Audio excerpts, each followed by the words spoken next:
Buenos días. Como parte de la materia de metodología, estaremos revisando lo que es el tema de sensibilidad y especificidad y todo lo que éste conlleva consigo.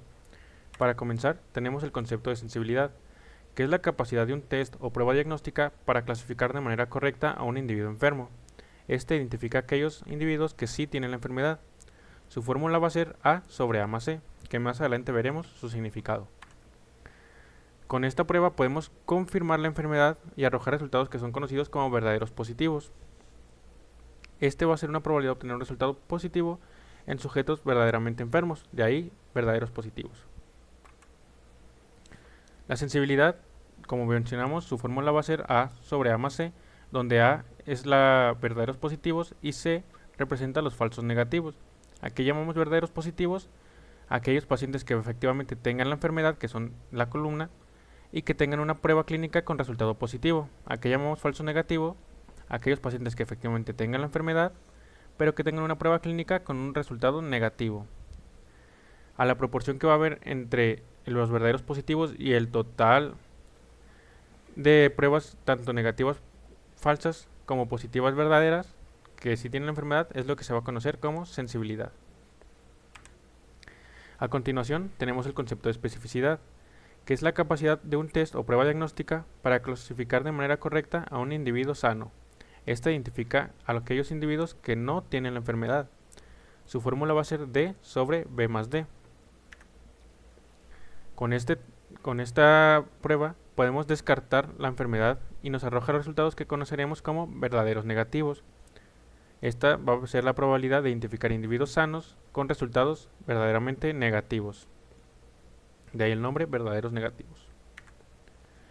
Aquí en la fórmula es D sobre D más B, donde el D va a ser verdadero negativo y B va a ser falso positivo. Aquí llamaremos falso positivo a aquellos pacientes que no tengan la enfermedad, pero que su prueba clínica nos dé positiva. De ahí falso positivo. Y el verdadero negativo es a aquellos pacientes que efectivamente no tienen la enfermedad, pero en su prueba clínica nos dan negativo. Verdadero negativo. Como siguiente punto tenemos lo que es el valor positivo predictivo o valor predictivo positivo. Y es la probabilidad de que una persona con un resultado positivo en una enfermedad tenga la enfermedad o afección que se está evaluando. Esta va a ser de manera en fila en lugar de columna y va a ser A sobre A más B, donde A son los verdaderos positivos y B, como ya mencionamos, va a ser los falsos positivos. A continuación tenemos pues lo opuesto, que es el valor predictivo negativo, y es la probabilidad de que una persona no tenga una enfermedad, afección o mutación, siempre cuando un resultado nos salga negativo, donde su fórmula va a ser D sobre C más D, y tenemos que D va a ser un verdadero negativo y C un falso negativo, con los términos previamente ya explicados, este también de manera lineal o en fila en lugar de columna. La sensibilidad y la especificidad están intrínsecas en la prueba, es decir, no cambian. Por otro lado, tanto el valor predictivo positivo como el valor predictivo negativo se ven afectados por la prevalencia de una enfermedad en una determinada población. Por ejemplo, si la prevalencia es baja, el valor predictivo positivo será bajo, ya que habrá más personas sanas y por lo tanto más falsos positivos.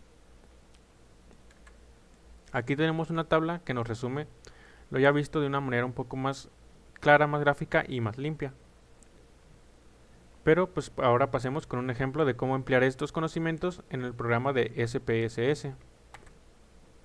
Tenemos el ejemplo, que nos dice que en una población de 1000 personas, las cuales 100 tienen esta cierta enfermedad y 900 no la tienen. Esto ya lo sabemos.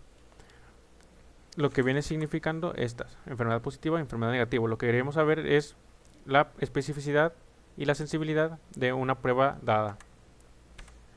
Dice que existe una prueba disponible que nos proporciona resultados dicotómicos, ya que serán solamente positivos o solamente negativos.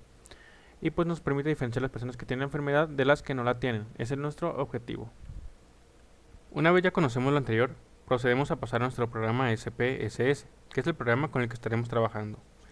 Y aquí podemos encontrar dos casos. En el primero de ellos tendremos una tabla con valores individualizados, es decir, donde los valores están dispuestos de uno en uno, o una tabla con los valores ya acortados, y lo que tenemos que hacer en este caso, por ejemplo, es dar primero en datos ponderar casos y ponderar estos mediante la frecuencia. Damos en aceptar y ahora sí ya podemos trabajar. En caso de tener los valores de 1 en 1, pues no es necesario hacer este paso.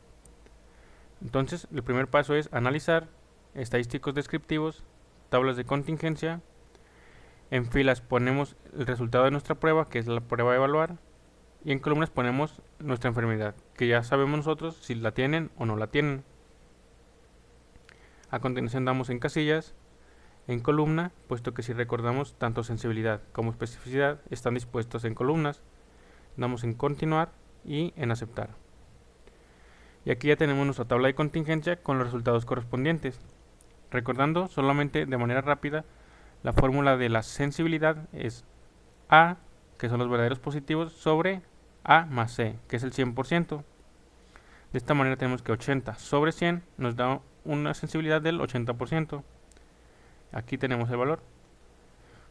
Por otro lado, la especificidad es 800, que es la letra D, nos representa los verdaderos negativos, sobre B más D, que es 900. De esta manera 800 sobre 900 nos da una especificidad del 88.9%. Aquí tenemos ya el resultado. Y si queremos en un dado caso o se nos pide sacar los valores predictivos positivos y negativos, damos en analizar, estadísticos descriptivos, tablas de contingencia igual, la distribución aquí sería la misma, la de que cambia es que ahora damos en casillas y en lugar de poner en columnas ponemos filas, puesto que su distribución o su disposición es en filas, recordando la tabla que vimos en la teoría anteriormente. Damos en aceptar y tenemos nuestros resultados, donde tenemos que aquí la fórmula va a ser A sobre A más B, que es 80 sobre 180, nos da un valor predictivo positivo del 44.4%. Por otro lado, el valor predictivo negativo es D sobre C más D. De esta forma tenemos que 800 sobre 820 nos da un valor predictivo negativo del 97.6%. Una vez que ya sabemos qué tan efectiva es una prueba mediante la utilización de especificidad y sensibilidad, tenemos lo que son las curvas Core, que estas son una herramienta estadística que se utiliza para evaluar la capacidad discriminativa de una prueba diagnóstica dicotómica como lo son la sensibilidad y la especificidad, y nos dice que también se puede distinguir el modelo entre dos cosas. Aquí tenemos un ejemplo de un umbral de pacientes sin enfermedad que viene representado por la línea verde y pacientes con enfermedad que está representado por la línea roja.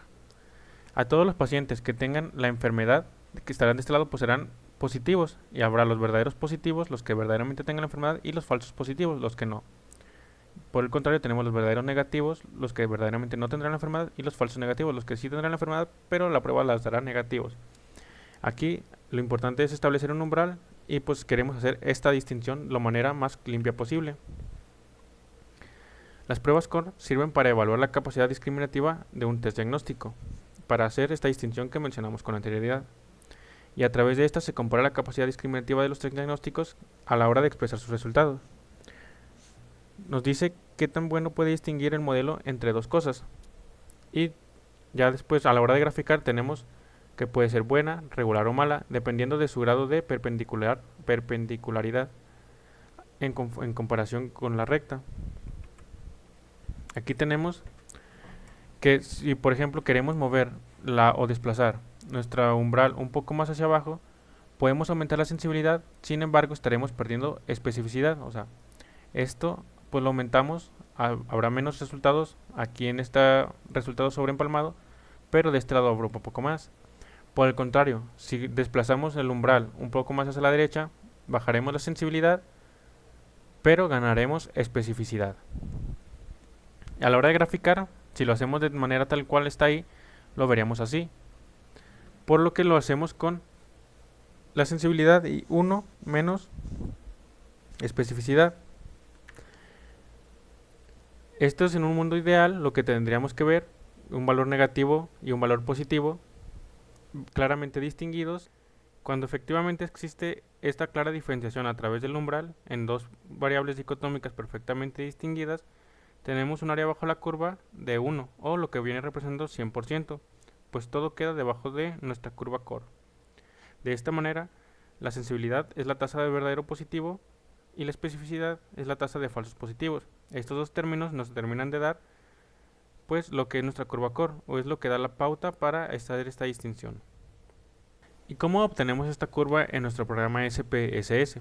Pues de la misma manera, primero es ponderar los datos, en este caso pues ya están ponderados, entonces vamos a ir a analizar, curvas core, en variable de contraste ponemos la variable que queremos contrastar o la variable que queremos pues ver qué tan efectiva es, en este caso nosotros lo tenemos marcada como resultado o el resultado de nuestra test prueba. Y en variable de estado pues es el valor real, lo que nosotros tenemos aquí como enfermedad.